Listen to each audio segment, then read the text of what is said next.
It has some history, that hat, I assume, doesn't it? This hat has huge history. It's been Really? pretty much everywhere that I've been around the world. Yeah, given to me actually before I went to Burundi, which is the first place I went to.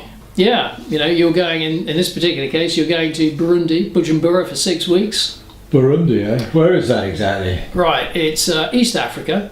Most people will have heard of Rwanda, and because of the genocide that happened in 1994. Right. And Burundi is about the same size as Rwanda, but it's the country directly below it, to the south. It has the same problems, except in Rwanda, of course, it happened in the space of about 6 months that 1 million people died.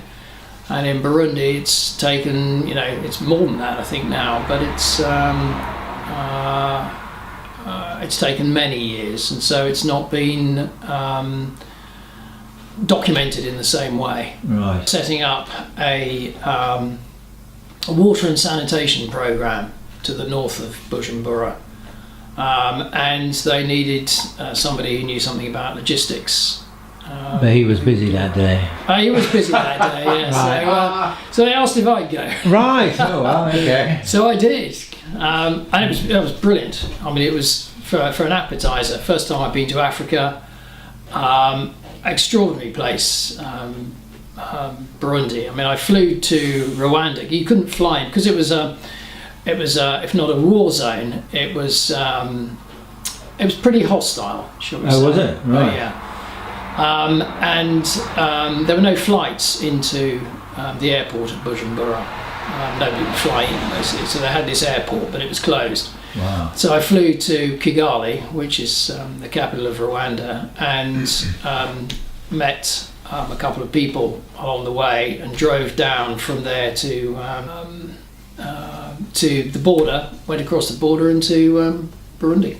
Right. So and then drove down to Bujumbura, which is the capital there, where we set up a very small office, and I started to organise buying kit and stuff for this project. And I was there. Did you have any apprehension before? Well, it's funny. I mean, I suppose on the one hand, yes, because it was a complete unknown to me. But on the other hand, What were you taking into it then? A knowledge of logistics and...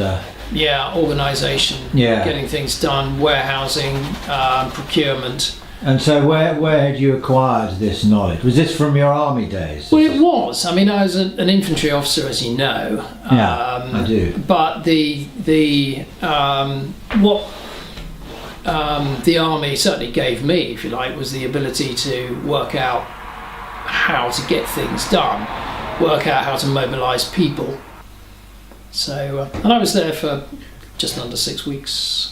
No, it was good. It was as a starter, it was great. I mean, people refer to Africa as if it was one country. Obviously, it's not. I think it's 53 countries now, and some of them are vast. I mean, Burundi was not particularly big as far as Africa was concerned. When you put it to somewhere like Sudan or Congo, both of which are about the size of Western Europe.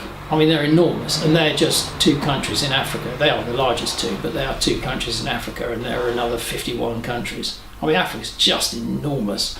But it means you get this incredible range of animals, the flora and fauna, animals and vegetation, and topography, hills, mountains. You get absolutely everything there. It's an extraordinary place. I mean, I've been lucky enough to visit, I don't know, it's a little under 20, I think, African countries, and work in most of those. And the variety of different people and things that I've come across and worked with been fantastic. So, I mean, Sudan is, it's an interesting mix of all sorts of things. I was there originally because of a famine followed by a flood, and the flood had meant that anything that had grown had then sort of drowned and been rotted. And I went in to, first of all, investigate what could be done in the way of some sort of a food program. But we eventually ended up setting up a program which worked with ox ploughs in reintroducing ox ploughs into that part of Sudan. What Training. happened to them then? You may well They ask. used them traditionally and then Well, found I mean, an the funny alternative, thing is, it was described to me by one of the locals once after we introduced it and been doing the training with local people and so on as quote unquote new technology, which is a bit ironic when you think, I don't know, what, 5,000 years ago they were ox ploughing in Egypt, which is the country directly to the north of Sudan. Right. Still, anyway, there we are. But I mean, it was training oxen, training people, training to train oxen to pull ploughs, and ploughing fields or cutting down, preparing fields, ploughing fields, and planting 3 different types of seed. And that was Guinea. Guinea, yes. And that was working, as I mentioned, with Sekados, who were a local organisation, local NGO that had been, about 6 months earlier, they'd been given a United Nations, UNICEF,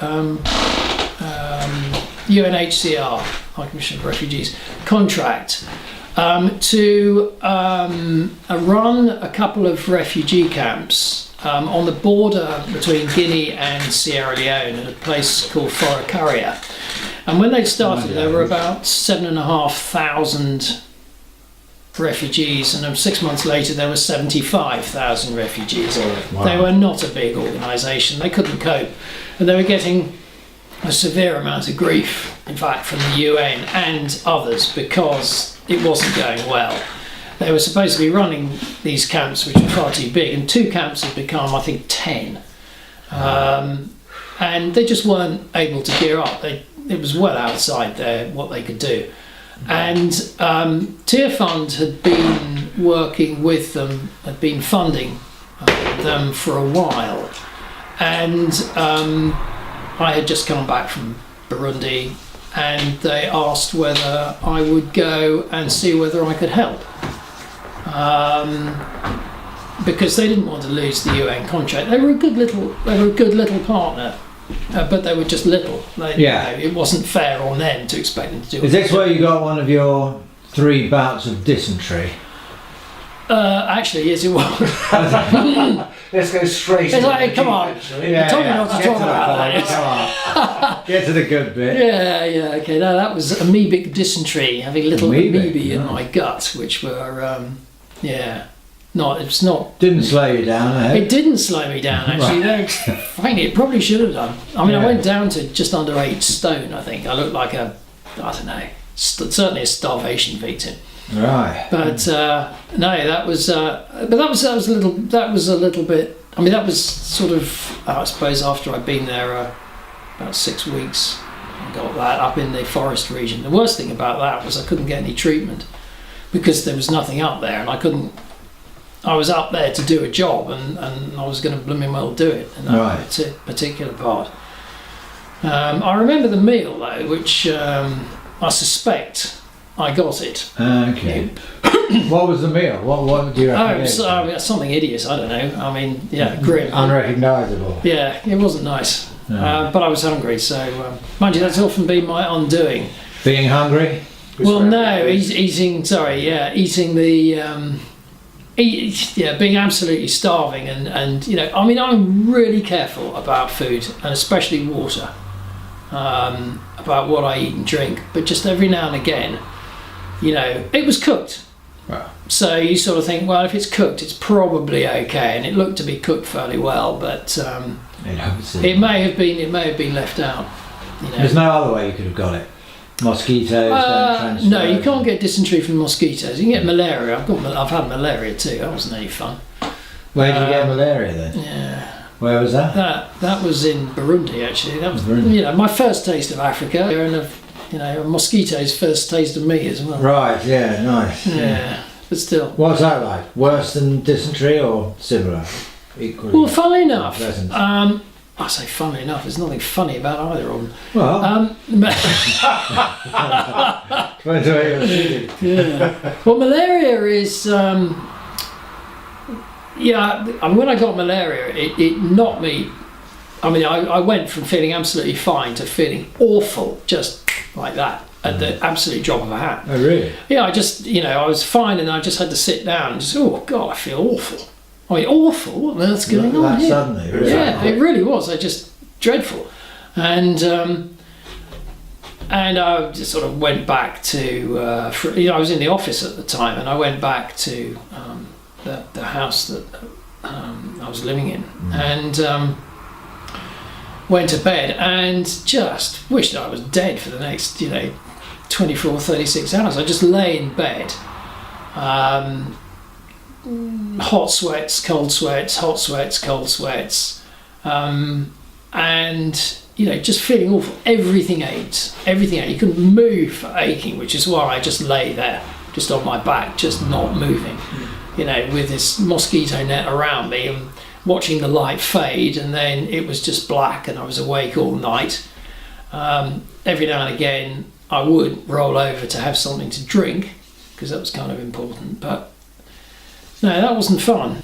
I don't think I've never felt so unwell, so sick. But the strange thing was, I was on a thing called my malaria prophylaxis was a pretty. I don't think they give it anymore. It's pretty beefy stuff. It's called Larian, mefloquine, Oh, right. and the reason they don't give it to people much is that if you're susceptible to that sort of thing, you get hallucinations, and quite bad ones. I mean, I've met people who saw whacking great spiders crawling all over the room, and No such effects for you? No, I'm quite fortunate. I don't tend to react to anything. I mean, I really don't. I mean, I've been jabbed God knows how many times with all sorts of things, and I think only once did I feel a bit queasy for about 2 minutes afterwards. I think it was yellow fever, one of those. But then You've had yellow fever as well? No, I've had the jab. And it's jab to avoid Not yellow fever. That's that would I was not going be to say, suitable what to get. haven't you had? Yeah, tell me about it. Gauguin got yellow fever once. Did he? And he survived it. It's a real killer, yellow fever. Really? Yeah. That's what they used to get when in sort of Victorian times and before that, when soldiers used to go and sailors went to the West Indies. They got yellow fever. He was out in Panama, I think. A classic place. Yeah, it's the sort of place you with would Charles have got. Laval. He went out there with a fellow painter called Laval, and when Gauguin recovered, he buggered off back to Europe and left Laval out there. It's not so good. Yeah. But yeah. So anyway, actually, I was talking about Secondos and their program. Yeah, 75,000 refugees, and I went there to help them try and gear up to cope with that. But they were the refugees. I mean, there were Sierra Leoneans. A lot of them spoke English, but also Liberians from Liberia. I mean, the problem there was civil war. Well, insurgency, civil war, if you want to call it that, with a number of different factions in Sierra Leone. It was to do with diamonds. Because Sierra Leone is a fount of diamonds, which have not historically done them any good at all. But it means that a lot of bad people in there, who cause a lot of trouble. And Charles Taylor, who was the Liberian president at the time, had really stirred it up, and he was gaining a lot from the diamonds and from keeping the place unstable, so that his people effectively could get the diamonds out.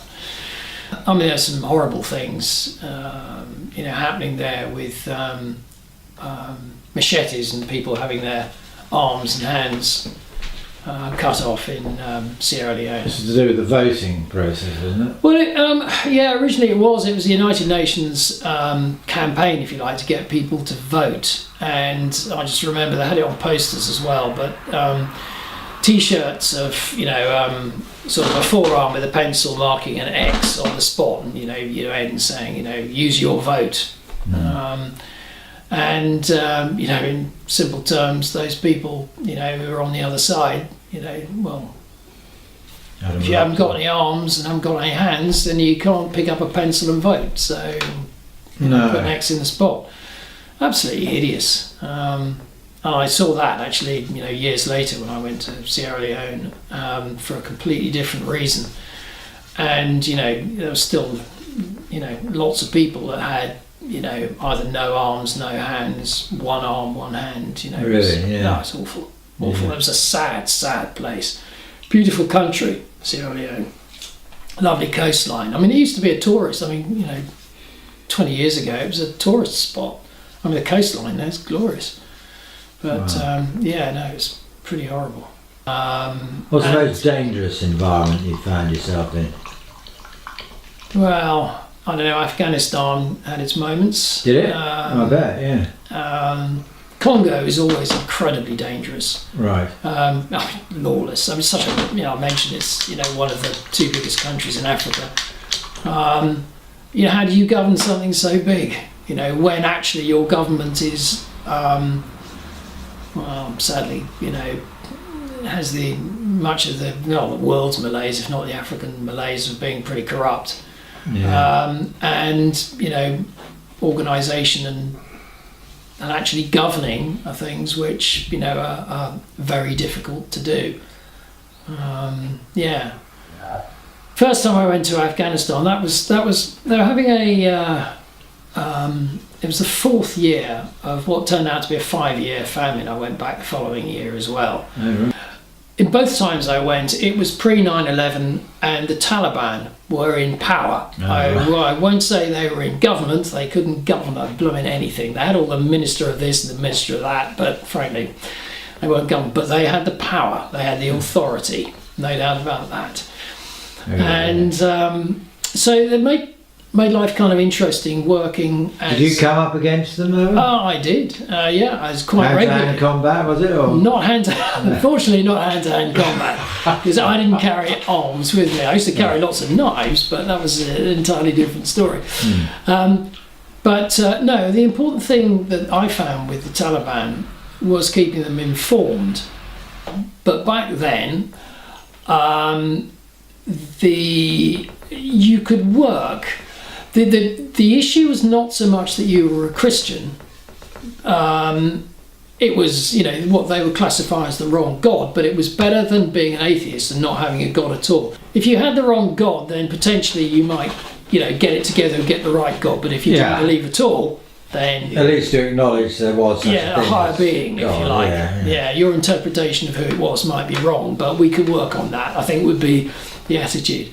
Anyway, but so we were able to operate because they could see that we were doing things that they couldn't do, and it was keeping the local people alive and on side. And that was okay, because if too many villages rose up, it would be actually very difficult for them to control, because we were right in the middle of nowhere, very obscure places these villages were. But talking of obscure, getting from village to village, we drove around. There were 3 of us. There was myself, Mahmoud, who was my driver, and Wali Saab, who they were locals, obviously. Locals, yeah, they were Afghans. In fact, Wali Saab. Well, yeah, I'll come to that. But I remember one time we were bimbling along. I mentioned it was a bit like Mars there. I mean, it's very mountainous, and we would be bouncing along, and we would be driving. I don't know, 2 or 3, 4 hours, but about right between villages. They were quite a long way apart, and. One particular occasion, we were going along a flat part. Right. So we drove and got a puncture, as you do. It would happen from time to time. We carried 2 spare wheels and a whole load of puncture repair stuff. But so we kind of came to a halt and got out, and we were sort of the stage that you'd be, just sort of kicking the tire, thinking, "Oh God, here we go again." And over in the distance, we could see a cloud of dust. Yes, exactly. Rapidly approaching, and the cloud got bigger and bigger and bigger, and then it screeched to a halt about, 15 feet away from us. And were you actually in the vehicle or out of the vehicle? We were out of the vehicle. Yeah. Running away? No, we were standing there thinking, well, no, you're not going to run anywhere, because it was, barren. You'd never get anywhere. And it was a twin cab pickup, just like ours, but black, which was a favourite vehicle of the Taliban, and it was full of them. There were beards and guns everywhere. And I remember just standing there thinking, oh, come on. So the cab was full, and the truck bit at the back was full, and they all jumped out. They were, oh dear, yeah. And I stood there thinking, this is just going to be tiresome. I mean, I suppose I wasn't in fear of my life or anything like that, but I did think that actually I'm just going to get a hard time here. And, okay, at best, a bit of a hard time, but, Might get home for tea. Yeah, might get home for tea. At worst, taken away, overnight in jail somewhere and then, put on. And that wasn't going to be very pleasant. But why did you think they were any different to the other Taliban you'd been dealing with quite effectively? Because we were in the middle of nowhere, and this was the local Taliban commander. None of us knew him. No. None of us knew him, and there were a lot of them. I mean, and these people were heavily armed and bandoliers, Unpredictable as well. RPGs. They were tooled up. Right. So yeah. And you had no tools. You had your Swiss Army knife or something. Swiss Army knife and a Leatherman, that's it. Yeah.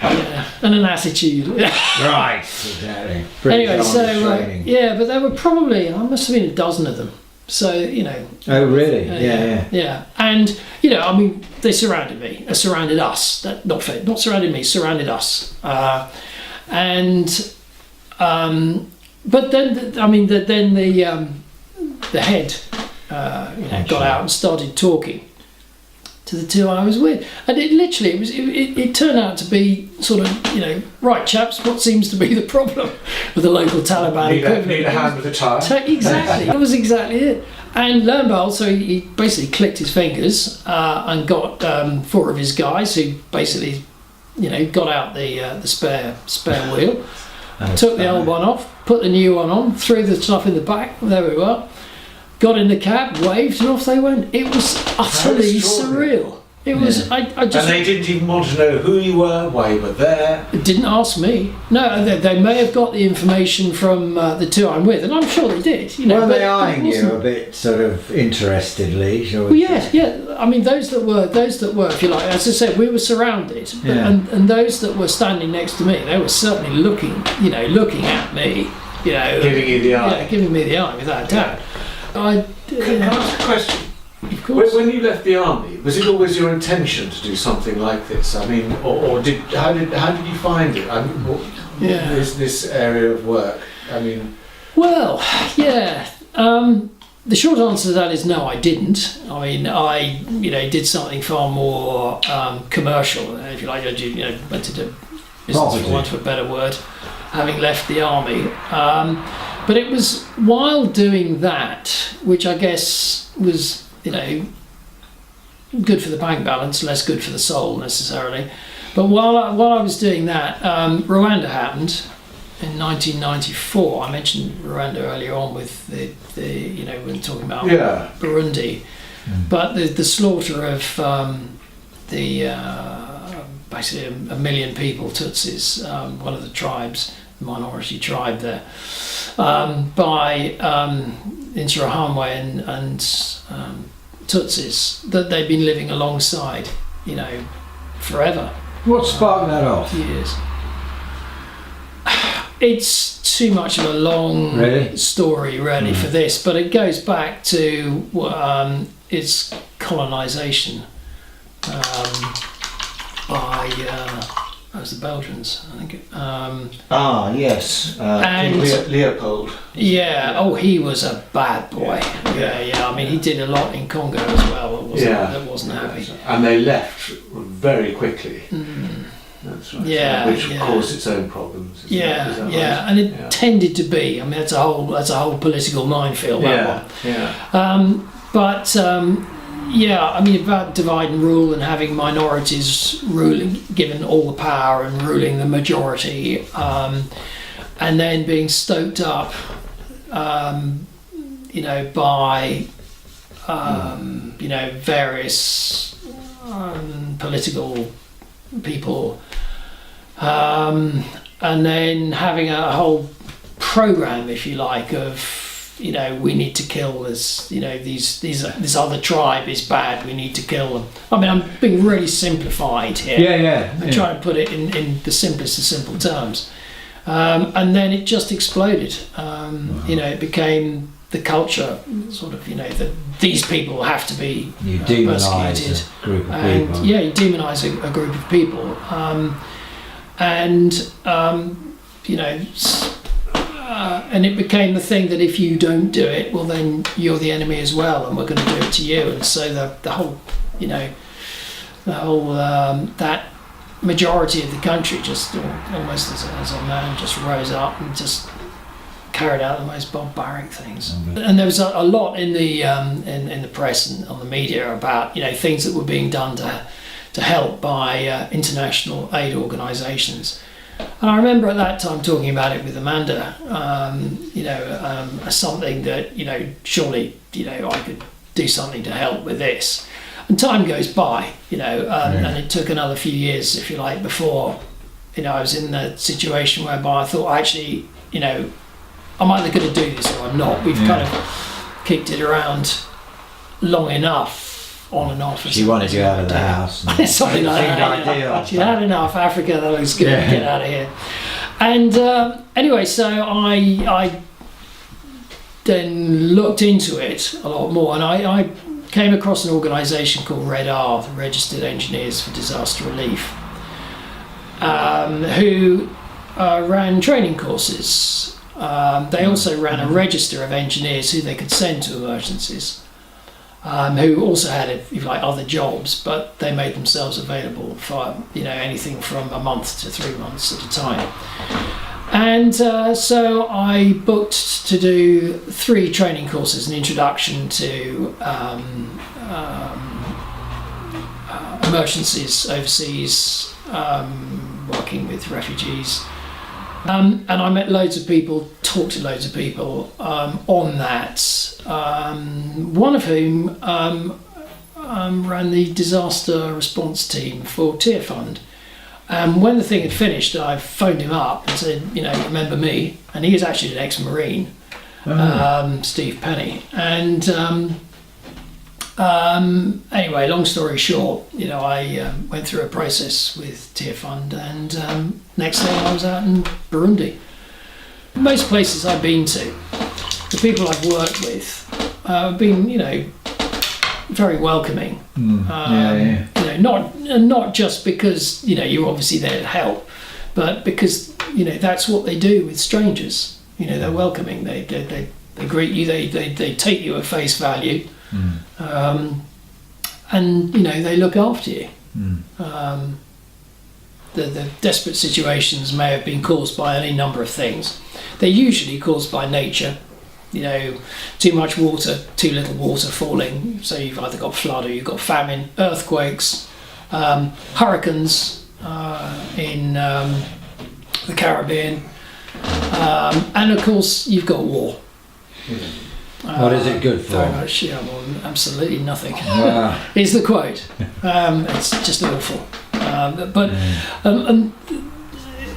you could say this about, even the things caused by nature, but war can destroy absolutely everything, just like that. And it can destroy the spirit as well. People will come back from natural occurrences pretty fast. But war is a very different one, especially if it's a divisive one, where 2 peoples have lived alongside each other. I mentioned Rwanda. You can look at Kosovo, where I spent time, and Albania, where the Kosovan refugees fled to. And the damage that's done by a war psychologically to people, and the trust. If an earthquake happens or if you're flooded, it's nature. It's not your fellow man or your fellow woman that you're losing. You've lost that bond with. But when it's people and it's war, it's so much more than just the physical is destroyed. There's the spiritual and everything else that goes with it. And we weren't by any means looking out for this, but we were contacted by some people who wanted to become involved. They didn't want anything from us. And we certainly, we're not in that game anyway. but they were able to facilitate things, and not through coercion, just through influence. But in this particular case, they were the whole of the sort of the Albanian people, really, and this is a really sweeping statement, but really wanted to help with the Kosovan situation and help their fellow Kosovans, their fellow ethnic Albanians who'd come across in any way that they could. And so the old enmities had been put to one side for throughout this period, and indeed for some time beyond. And they very much wanted to help all the programs that could help these refugees. And so they very much wanted to facilitate things to help it happen. And so we were bringing in food boxes and non-food boxes, boxes full of things for families and for these refugees to support them. They contain food and saucepans and various things like that. We needed, as I said, we needed a warehouse. We needed some people to run that warehouse, that we could train to run that warehouse. We needed a distribution place that was in the centre of the town. We needed liaison with the mayor, who we'd actually done ourselves at that point. It was a lady mayor. She was brilliant. We needed to be able to set up a system that could supply one, supply the warehouse, and then two, from the warehouse, supply the distribution centre. And we took over an empty shop in the centre of town, through the help, where it was asked for, actually, they were not overwhelming, overbearing or anything like that. Where we needed the help, people would appear and would be taken on and would help run the system that we were doing. But we wanted things organised, and they were organised very quickly and very efficiently. And as I said, for no recompense for us. There were bigger things afoot here, and people who might have taken different view on a different day were very much on side with what we were trying to do. It was a very interesting period, very interesting period of my life. And then moving on into to Kosovo after that. The program continued after I'd left. I handed over to somebody else who came across from England, and went into Kosovo. And there, my role there was again to look for a couple of places where we could rebuild houses, and there were a couple of villages which I picked, having visited a number of them. Visited these two, Dragobil and Brestovic, which stay in my mind because sadly I also came across and reported to the UN system a mass grave. We were, as I said, we were driving looking for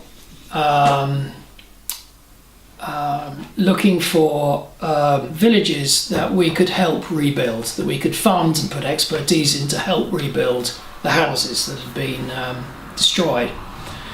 And as we approached one of these two, Dragobil and Brestovic villages, there was a funeral going on outside, and it was more than one. There were several that were lined up. And so we stopped out of deference. There's a funeral going on. We didn't really want to drive past, and it was just finishing. And one or two of the locals came over, and we apologised for interrupting and disturbing them, and hope we hadn't disturbed them, and said what we were here to do. And they said, well, why don't you look at our village and look around at where we are. And it was in that visit that we were walking around. They said that some of us have only just come back from the village, and so on. And we were walking over the ground, and we came across, was up a hillside, a mound of freshly dug earth, which was exactly that. And it was, so when you first contained saw it, a number of the villages. when you first, did they want you to discover it, or did you think, I know what that is? I'd never seen one before. Let's put it that way. So but it was all a bit. It was eerie. I think that was the way of putting it. It was eerie, and the people, the local people that I was with were very quiet, and it was one of them that said, "This is a grave. This is." Right. I don't think, I couldn't say whether they knew beforehand, but if it was, they knew what it was. Yeah. As soon as one had said, it was, because they'd seen them. They were, sadly, they were spread about the country. This was another. And so I went back, and in fact, I can't remember whether I got on the phone or whatever. Anyway, it doesn't matter. Reported to the UN that day, and a person came from whichever UN agency it happens to be, and confirmed that. And then over a period, they went over it and reburied them. It was Yeah. Yeah. It was very moving, actually, and to see, because these are the villagers' families. Yeah. Those that were left alive, those were their families. They had been. That's right. I remember they had been taken away. A number of them had been rounded up and taken away, and they had been taken. It was fairly recently. Well, it was a short war, and they had been taken away. And this is obviously where they'd been taken to. It was very, very sad. But again, there are a number of stories there. I mean, there was the local leader of the KLA, the Kosovo Liberation Army, who I knew, and actually he was very helpful in organising. He lived in one of the villages, and we had meetings in his house. There was no roof or anything like that, because that had all been burnt away, and this is one of the things that had happened. The usual thing was that the houses would be taken over, the people would either be killed or would run away. They would strip out anything they wanted to nick. They would put all the furniture in the middle on the ground floor, set fire to it, so that the ceiling and then the roof above would collapse, and the house would then, it couldn't be rebuilt. You'd have to knock it down and start again. So it was structurally unsound. But until it was actually knocked down, rebuilt, or if they reckon they could save it, then they would still be living in the rooms that they could live in, and what was open to the elements was open to the elements. So we used to meet and sit round the edges on this, because there was no furniture. And anyway, because of their religion, generally speaking, they would sit on the floor, because it was Islam. They would sit on the floor. And have the meetings, and we'd have it in Hayrish's, well, some of them we'd have in Hayrish's house. And unfortunately, just after I left, as a result of a family feud that had been going on for, I don't know how long, decades anyway, if not centuries, he was shot because the war was over, and the feuds that had been put on hold went back. during the war. Oh my God. Yeah, he was shot. And in fact, it was my successor there. His name was Simon, who was also, funnily enough, ex-military. He was in a meeting, and actually it must have been at Hayrish's house, because his son, I think it was, appeared with a Kalashnikov, an AK-47, going and furious. And he was asked, what's happening? He says, I'm going to kill this man, because he's just killed my father, Hayrish. And Simon, bless him, calmed him down, disarmed him, and said, you can't do this, you can't let this carry on. Anyway, it didn't happen then, but I don't know what happened afterwards. They've got very long memories, so I imagine it. Yeah, It's I imagine continued. it's Very sad. ongoing. He was a good. Yeah. I mean, he was a good guy, Irish. I mean, he was a commander in military, but he was a very calming presence in a meeting. Because although he didn't chair the meeting or run the meeting, his very presence, because he was very well respected. He had a bit of gravitas. He about did, him. yeah. But he was good. The way they ran meetings was Really? it was great. Yeah, well, drink is very important there, and Drink. they have their own fire water. Right. Believe me, it's rocket fuel. That stuff. Ah. Did you enjoy it? I did. But you'd have your first meeting around about 10 o'clock in the morning. 10 o'clock, is that right? Yeah, probably about 10 o'clock. So you'd sit around in your, around the walls of this room that you'd have the meeting in.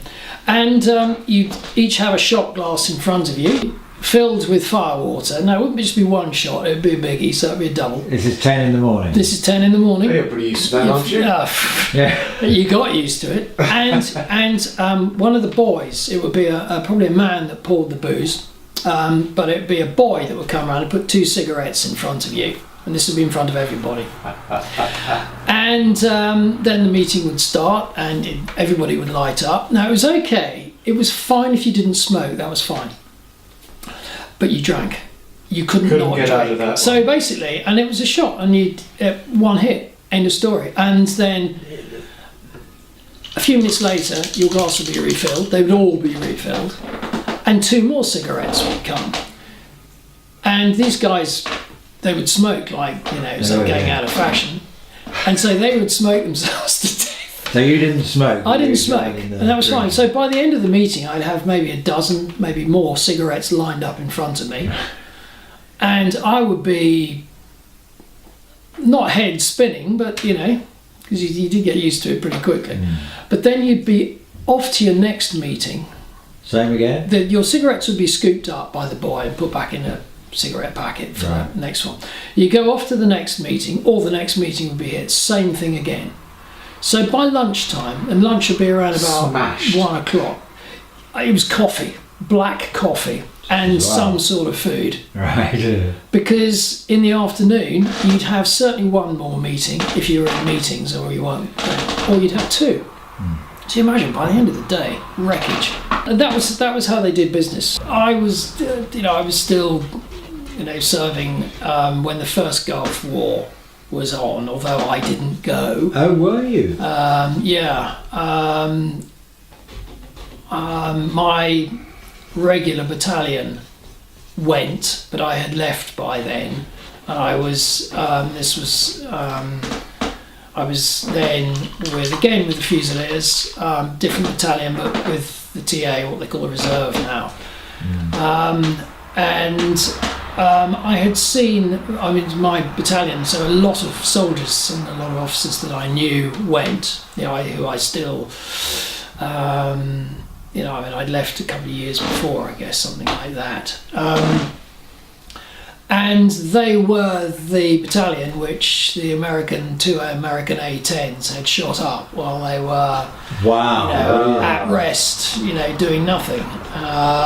That was your old battalion? Yeah, it was my old battalion. And so it was a very strange situation seeing them some of them on the television, because the cameras went into the field hospital and so on. And I was seeing actually a couple of soldiers who I knew very well, Yeah. who, had been wounded. And then after that, a little bit after that, and then for 5 years with an organisation working with children, street children, in various different countries in Africa. Children go to the street for a number of different reasons. Abuse, sadly, bullying, war, illness, sickness, death in the family of parents. HIV/AIDS is a massive,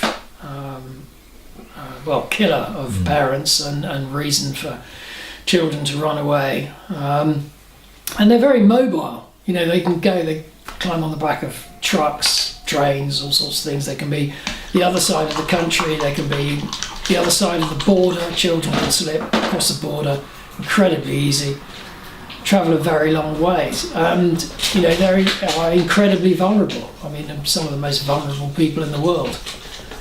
I first came across them, funnily enough, all the way back in Bujumbura in Burundi, where I kept coming across lots of children all over the place, and I remember asking, you know, one of the locals I was working with, why are there so many children here? Why aren't they at school? And he said, the reply was very simply, they live here. They live in the street. This is their home. Yeah. You know, they congregate in places at night and during the day, both, you know, for safety in numbers, but also because they go to places which provide some sort of shelter. And I don't mean people, I don't mean houses, but just, you know, they can go to places, alleyways, which are, you know, a bit more secure than,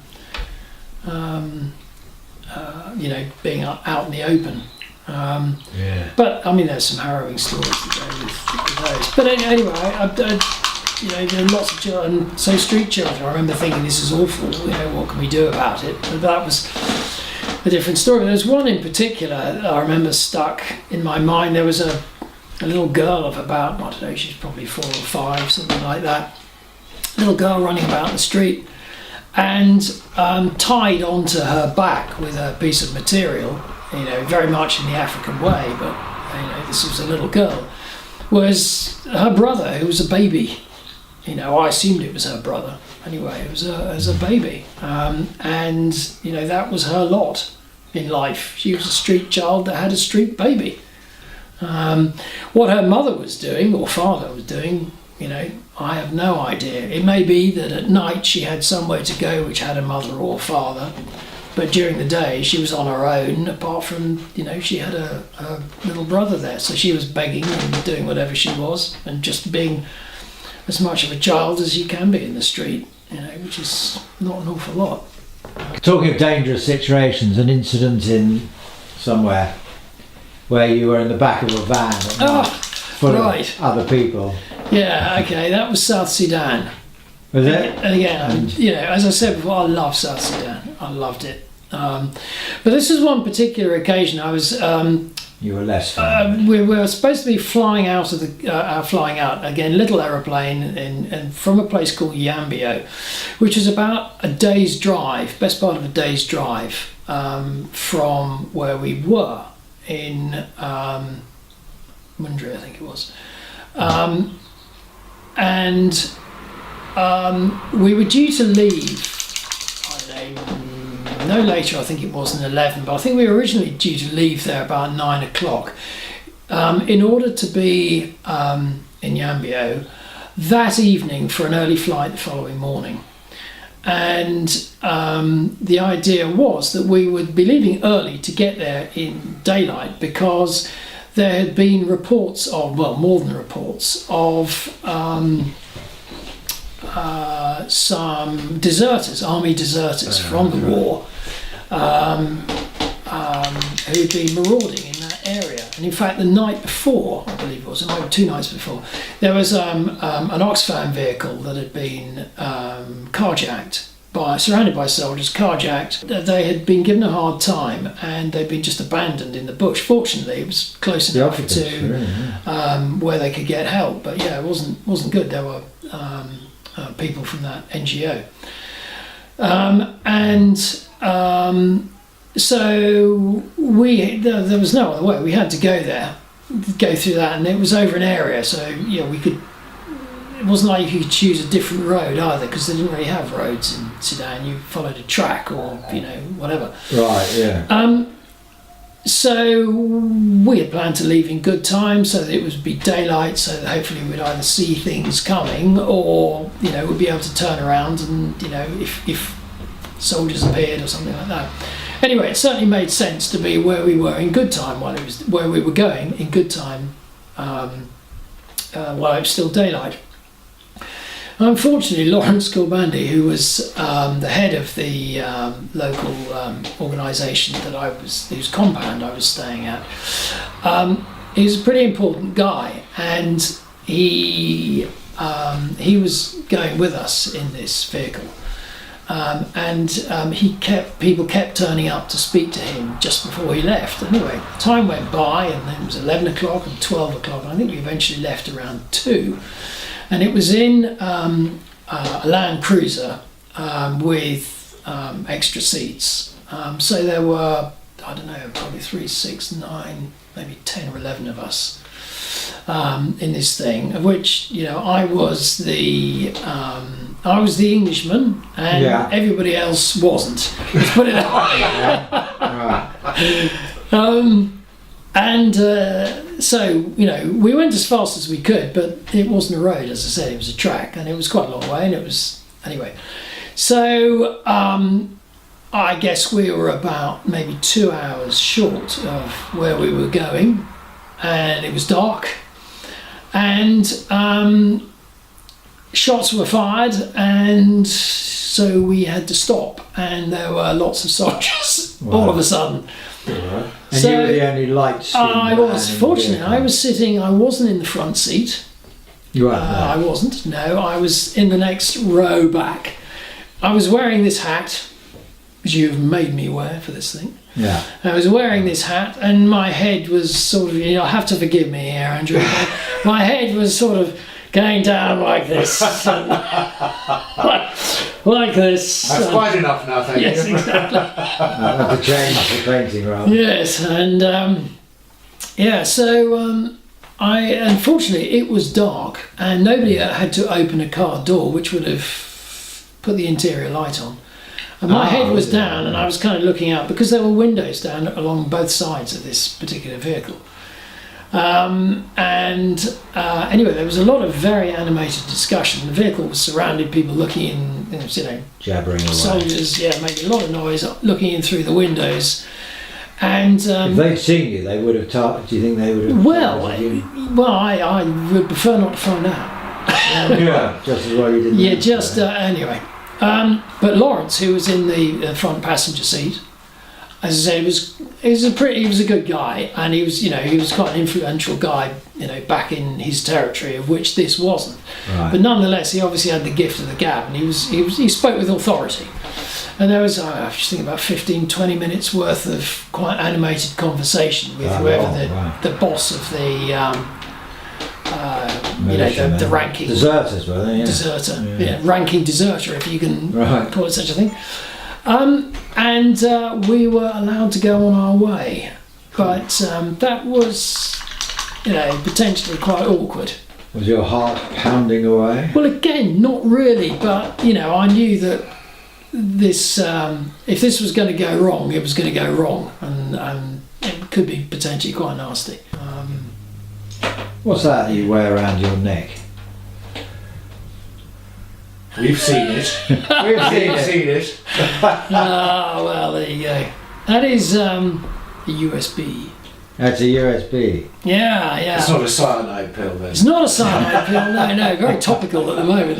Yes. Yeah. No, none of that. No, it's just the 3 books that I've written, the trilogy that I've written. Now that they are pretty much complete, I carry them with me. They are complete, are they? What are they about? Are they about your experiences in the... No, nothing like that. They're certainly set in places that I've been and have, you know, a lot of first-hand knowledge about. But they're novels. Anonymous. Novels, right? Yeah, thriller novels. So not at all trilogy. biographical, just no. No.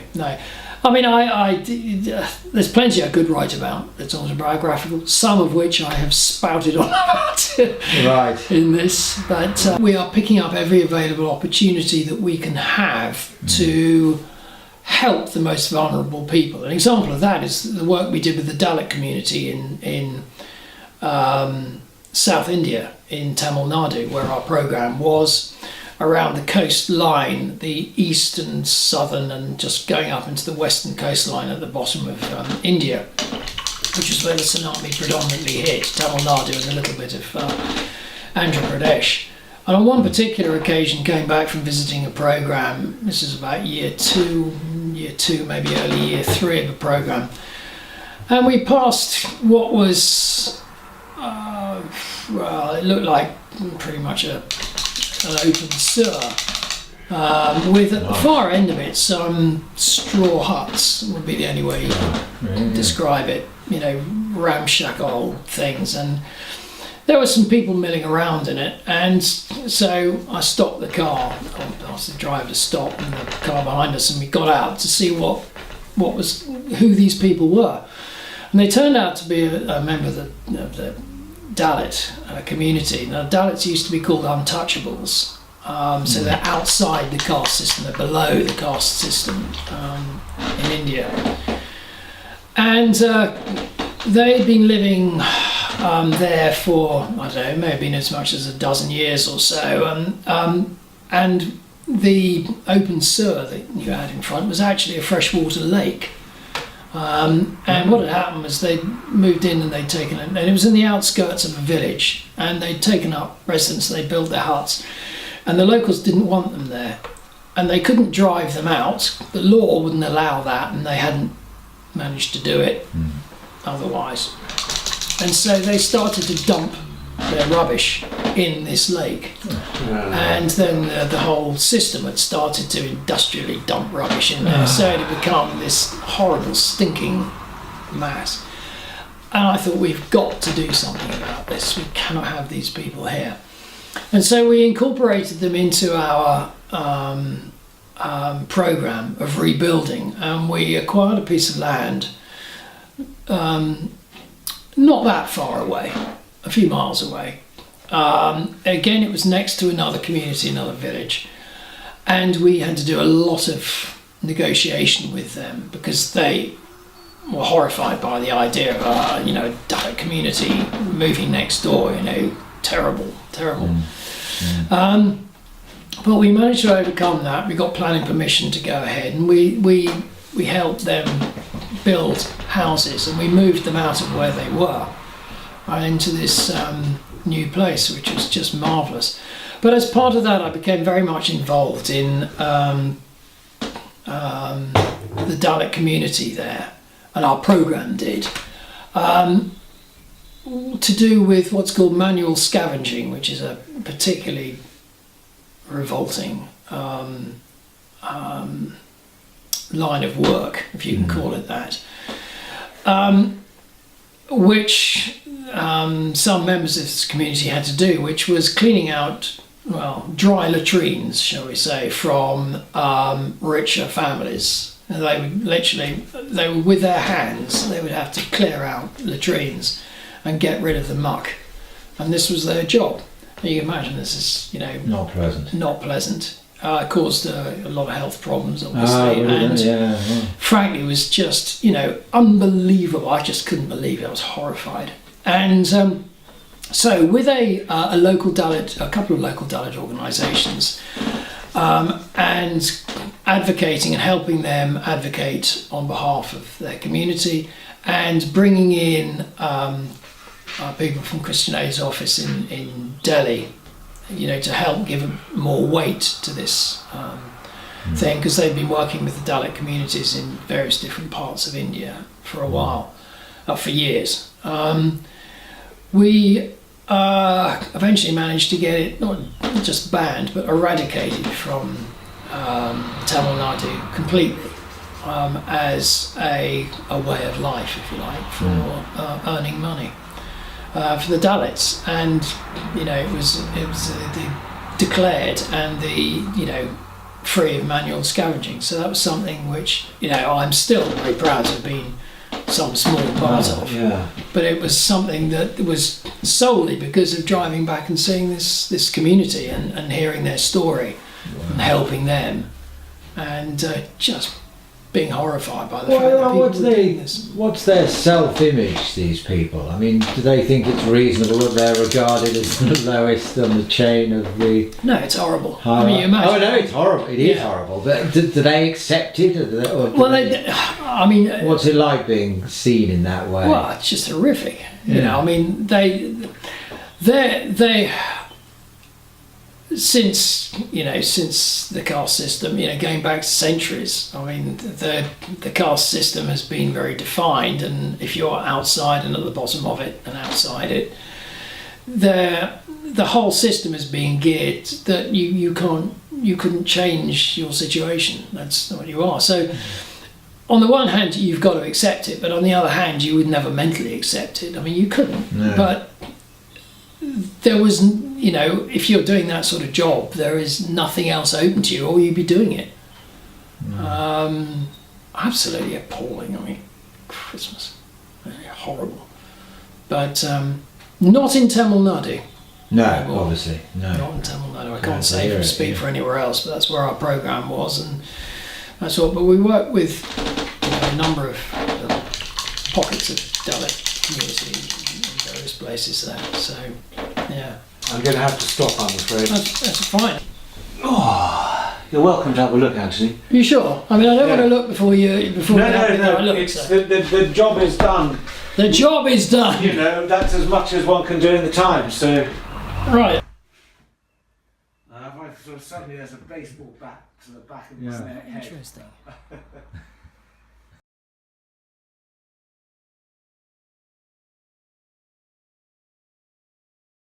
Please click on the symbol to subscribe to our channel.